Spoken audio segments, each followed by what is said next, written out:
ভাইয়া 2000 টাকা আনছি, 2000 টাকার রক্ত খাওয়াও। আরে নিয়ে আসিস যখন কড়কড়ে নোট নে, এবার খা রক্ত। শালা এবার তো ছাড়। ভাইয়া আজকে 500 নিয়ে আসি, জলদি 500 টাকার রক্ত খাও। এই নে ভাই, জলদি খেয়ে নে। 5000, 6000, 7000, 8000, এই দেখো এটাই রক্তের মালিক। আরে মশা, তোর সাথে এটা কে?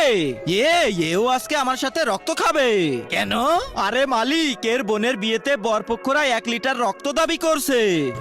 আচ্ছা তাহলে জলদি জলদি রক্ত নিয়ে নে আর টাকাগুলো দিয়ে দে। যাক, এবার 1 কোটি পুড়ে গেছে।